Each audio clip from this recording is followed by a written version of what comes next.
I love to see films, yeah, I really, old films, you know, new films, but, and my wife is an actress, so we're always watching things, but she's always working on monologues or something from particular movies or something to use when she's going for auditions. So, but we both really love going to the movies. Is there any similarity between films, big films, and stage like your stage work? Yeah, I think so.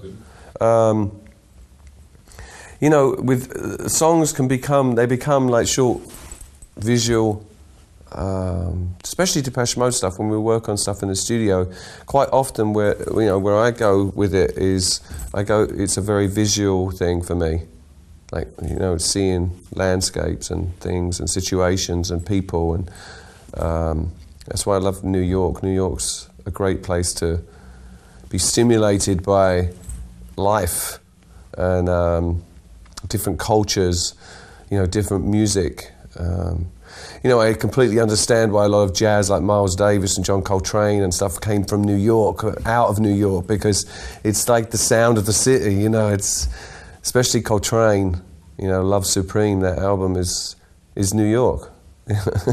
And it's very visual, you know. It's when I listen to that album, it reminds me of home more than any other record that I listen to. So you bring, because you live in New York, you bring the New York side in the new record, for instance? I do. You know, I find it very inspiring. I feel like since I've been living in New York, you know, it has an influence on me, and it comes in the music. You know, New York can be very also claustrophobic, and you know, I feel very at home there more than any city that I've ever lived in. So, but I think the influence of the feeling in New York definitely goes into the music. You know, we recorded this album in Santa Barbara and New York, and they couldn't be further apart. Santa Barbara is beautiful. It's a wonderful place to be, and I'm sure to live. I find it so inspiring musically. How is the work still working together? You had a solo career, now you work again together. I think there's a democratic decision if you say I can make 3 songs and so on. What is it? Well, it was much more natural with this record. It wasn't really something we talked about. I came into the studio with, you know, maybe 6 demos, and Martin had a lot of songs written, maybe 15. So between us, we had like 20 songs or something. And I chose the ones that I felt that I really wanted to work on, which was Hold to Feed and Miles Away and Come Back. And I felt that those songs really worked with the songs that Martin had contributed, of course. But you know, that's what's important when you're making a Depeche record. You go into the studio, and whatever you're working on, it has to become a combined effort. It's not like making a solo record where you know, I know at the end of the day I'm going to sort of have the last say on the songs that are used, the arrangements of those songs, the running order, the type of visuals I want to use with those songs, the artwork, everything. I enjoy doing that, and it's definitely given me a lot of inspiration within Depeche Mode as well, a lot more confidence, I think, as well, as a writer and a performer. For you, it's important how you perform these songs. You have to be on the stage, of course. So you look, can I dance to this or can I perform it? Yeah. Well, when I finish this tour, I'm going to audition for Dancing with the Stars. I think I would win as well. Somebody said that to me the other day. I was like, what? No, I mean, the way I move on stage, it's dictated by, you know, the rhythms, the atmosphere, what I feel from what comes back from the audience. It's like a wave. It kind of goes in and out and in and out all the time. And you know, for me, I can express a lot of how I feel about a particular line or words or melody with my body. I use my body. It's for, you know, it's physical for me, and I kind of throw myself into each song. You know, when Anton Corbijn filmed One Night in Paris, he said to me afterwards, when he was looking at all the stuff he was editing in the studio, he said, you know, what struck him the most was that each song becomes like, you become like a different character for each song, like you're playing a role in a movie. And I know what he means by that. It does become like that for me. Some of those characters I identify with, and some of them, it's make-believe. Yeah, 3 children. 2 children. Her daughter is about 9. She'll be 10 this year, yes. What she says when she see you dancing on it? Well, yeah, she's only ever seen a few songs performed.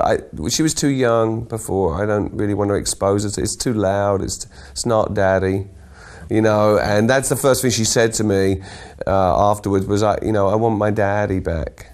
And when she was really young, so you know, my wife and I are very protective about that. My older son, Jack, he's been to lots of shows and you know, enjoys sort of listening to the music as well. In fact, he feels that this record is by far the best record we've ever made. He was really vocal about that.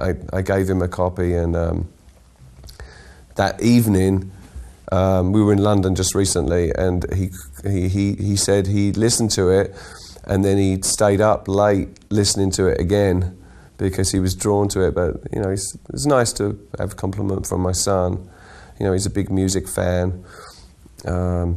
Jimmy, who's 16, he's more into basketball and you know, video games, politics, history.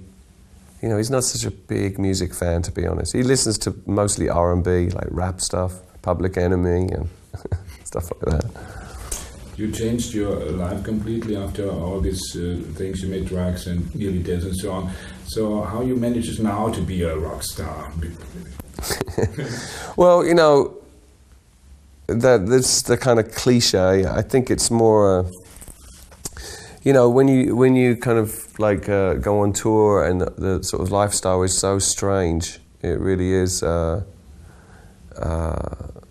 a different world, and most of it is you know, it's kind of fantasy, and I think if you know, every night after the show, it's kind of like, you know, you finally got the show done and the whole day led up to that, and so it's like a release to be able to go out with everybody and get drunk, and after a while that becomes so repetitive that, you know, you lose yourself in it. It becomes the priority, and that's what happened for me. Everything else was pushed aside and became priority, and when I really came to terms with that and realized that, I knew I had to change, and that became a lot more difficult than I thought.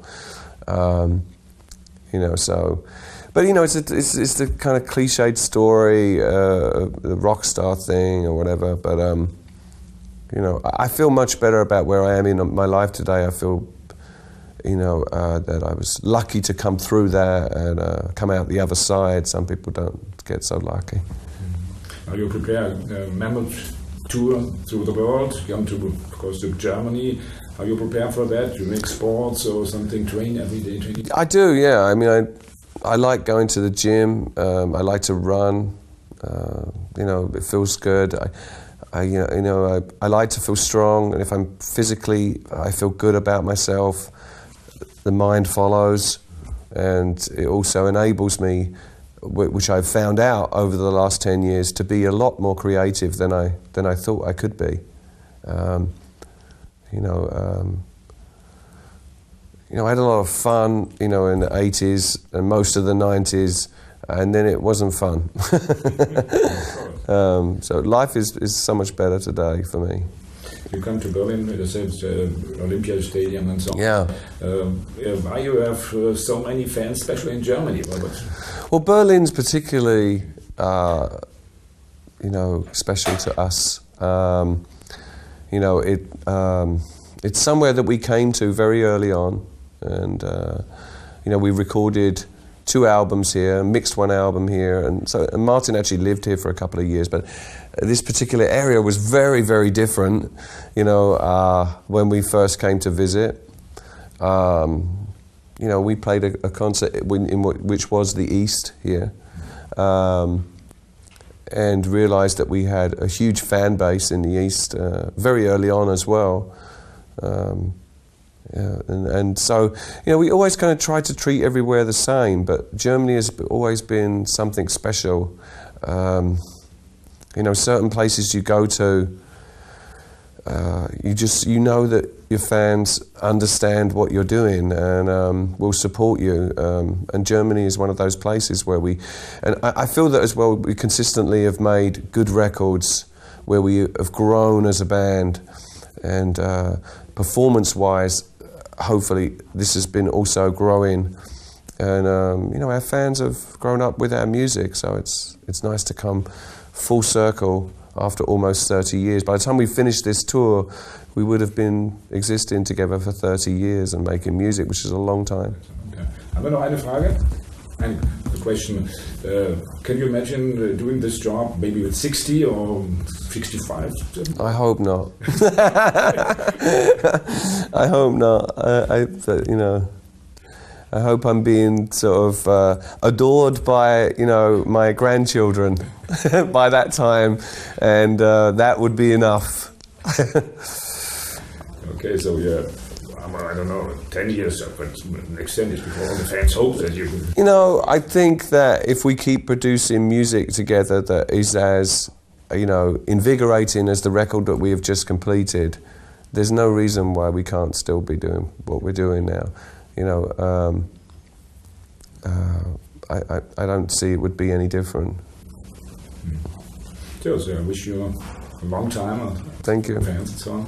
Thanks very much.